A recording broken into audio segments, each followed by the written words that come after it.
Si toi aussi t'as l'impression de pas être assez déterminé, de pas avoir assez la niaque, bienvenue sur cette vidéo. Je ressens exactement la même chose. En fait, moi je vais pas vous tenir le discours de j'ai une enfance compliquée. En vrai, j'ai pas eu tellement d'épreuves dans ma vie. Alors voilà, comme tout le monde, j'ai mes soucis, etc. Mais contrairement à beaucoup de personnes, par exemple, bah moi j'ai grandi avec mes 2 parents et mes 2 sœurs. Mes parents m'ont toujours aimé. Des fois forcément c'est des parents donc ils s'inquiètent, donc c'est bienveillant même si toi tu peux le prendre mal, etc. Mais voilà, j'ai vraiment de la chance. Je suis vraiment bien tombée. Je veux dire, voilà, j'ai ma chambre à moi, j'ai à manger dans mon frigo. On partait pas aux États-Unis ou je sais pas où en vacances à Courchevel ou j'en sais rien. Mais bon, voilà, je suis pas du tout à plaindre en fait. Je suis vraiment bien tombée. Donc je veux pas vous tenir ce discours de ouais, moi j'ai rien eu dans ma vie, machin, mais pourtant je passe à l'action, je fais ci, je fais ça. Parce que justement, j'ai ce sentiment de culpabilité de me dire putain, mais Fantine, t'as de la chance. T'as des gens qui sont partis, qui avaient rien, qui ont grandi avec un parent, qui ont été mis à la rue à 17 ans, etc. Ou leurs parents ils sont décédés, etc. mais qui s'en sortent mieux que toi, qui ont plus la rage que toi, qui sont plus déterminés que toi, etc. Et je me compare tout le temps.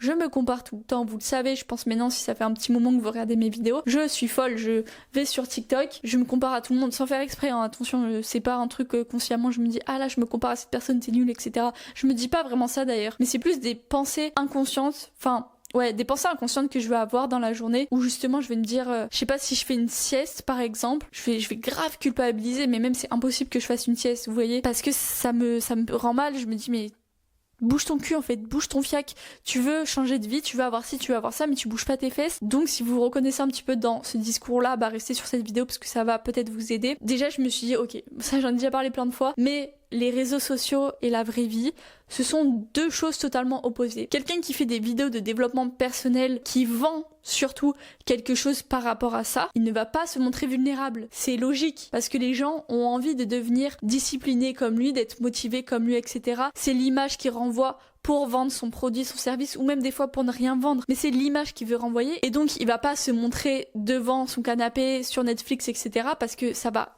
à l'encontre de l'image qu'il veut montrer. Donc voilà, déjà il faut dissocier ça. Les réseaux sociaux et la réalité, ce sont 2 choses totalement opposées. Ensuite, si jamais vous vous comparez à quelqu'un qui est présent dans votre vie réelle, ou alors peut-être quelqu'un que vous avez connu sur les réseaux, mais que vous avez pu peut-être échanger avec elle, vous avez pu peut-être voir un peu l'envers du décor, etc. Et donc, vous vous comparez à cette personne-là qui a l'air beaucoup plus déterminée et qui est peut-être effectivement plus déterminée que vous. J'ai compris un truc récemment, c'est déjà qu'on est tous différents. Il y a des gens qui vont avoir la dalle et qui vont réussir très très rapidement. Attention, s'ils réussissent très très rapidement, ça veut pas forcément dire que ça va s'inscrire dans le long terme. Ça peut, encore une fois, faut pas avoir la haine contre les gens qui réussissent rapidement, vraiment tant mieux pour eux, mais ça va avec leur tempérament, c'est fait pour eux. Et par exemple, si vous mettez du temps, voilà, à développer vos projets, parce que ça fonctionne en fait pour vous, si ça prend du temps, ça veut pas dire que vous n'allez pas y arriver et ça veut pas dire que vous n'allez pas aller aussi loin que ces personnes que vous admirez. Tous les chemins sont différents, vous êtes unique. Si ça prend plus de temps pour vous, ça veut pas dire que vous êtes flemmard, que vous êtes une larve léthargique ou quoi, pas du tout. Peut-être que vous avez besoin d'avoir un schéma un peu plus équilibré. Par exemple, il y a des personnes dans leur vie pro qui vont aller à 100 à l'heure, mais qui par contre, niveau hygiène de vie, niveau santé, etc., qui vont ralentir parce que forcément, s'ils passent beaucoup de temps pour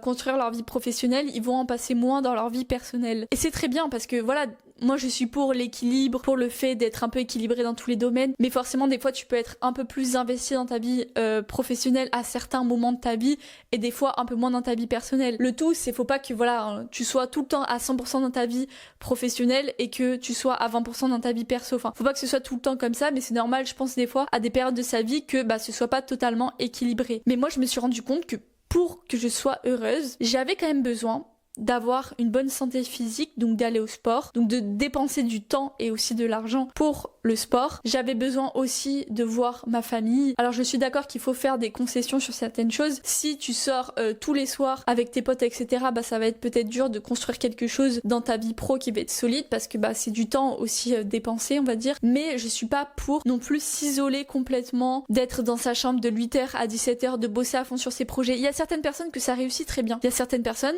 ça va réussir en fait. Ils vont avoir beaucoup de résultats comme ça. C'est très bien pour eux. Mais votre chemin n'est pas le même qu'une autre. Même mon chemin, même si vous reconnaissez dans ce que je dis, mon chemin n'est pas le même que le vôtre. Ok, écoutez tout ce que j'ai à dire, mais vous n'êtes pas obligé, et surtout ne le faites pas, de tout calquer pour votre vie en fait. Vous n'êtes pas obligé d'être inspiré par tout ce que je dis, pas du tout. Il y a des choses que vous pouvez prendre et des choses que vous pouvez rejeter. Et c'est très bien comme ça. Voilà, justement, faut pas tout copier-coller d'une personne. J'avais déjà fait une vidéo dessus, je sais plus comment elle s'appelle, je vous la mets ici. Je pense que c'est vraiment l'une des meilleures vidéos que j'ai faites, donc allez la voir, je trouve qu'elle est très bien, et si vous vous reconnaissez dans cette vidéo, vous allez vous reconnaître dans l'autre. Donc pour revenir un petit peu sur le sujet de la détermination, en fait déjà, voilà, ne te compare pas aux gens que tu vois sur les réseaux sociaux, ne te compare pas aux livres de développement personnel que tu lis, c'est normal, encore une fois, ces personnes-là, elles vont pas te dire d'aller devant ton canapé, elles vont pas te dire de scroller, et moi non plus je ne te dis pas de faire ça, notamment de scroller sur les réseaux. Mais punaise, si tu regardes des fois 1 heure un épisode de ta série préférée, ça va pas gâcher ta vie en fait, ça ne va pas gâcher ta vie, faut arrêter d'être psyché comme ça. Et encore une fois, peut-être qu'une personne, elle a besoin de se mettre à fond dans sa carrière, dans ses objectifs, dans ses projets, etc. Et que toi, oui, t'as besoin, forcément, si tu veux du résultat, tu vas devoir bosser un bout d'un moment, mais t'as aussi besoin de faire du sport à côté, t'as besoin quand même de passer des moments en famille, de passer des moments entre amis, etc. En fait, j'ai pas envie de dire que tu n'as pas obligé d'être 100% dans quelque chose pour réussir, mais prenons l'exemple du sport. Tu peux avoir des résultats sportifs sans pour autant passer 24 heures sur 24 à la salle de sport. Au contraire, c'est pas un truc qu'il faut faire, vous voyez. En fait, il faut que tu trouves, toi, ton équilibre et toi, ta manière de fonctionner. Moi, par exemple, avec le sport, je vais à la salle de sport 5 fois par semaine et j'y reste à peu près 1 heure, 1 heure et demie. Ça me pose aucun problème. Pour moi, c'est pas compliqué de faire ça. C'est mon équilibre que j'ai trouvé. Je n'ai pas envie d'y aller moins, je n'ai pas envie d'y aller plus. Pour une certaine personne, ça va être peu. Pour une certaine personne, ça va être beaucoup. Mais c'est mon équilibre. Et je sais qu'en allant 5 fois par semaine à la salle de sport et en ayant une alimentation équilibrée, je sais que je vais avoir des résultats. C'est logique en fait, parce que je fais quand même des efforts. C'est pas comme si, ah oui, je fais rien parce que je fais des efforts. Mais c'est mon équilibre à moi. Et je vous conseille de trouver votre propre équilibre à vous. Et il vous est propre. Arrêtez de regarder le chemin des autres, regardez votre chemin.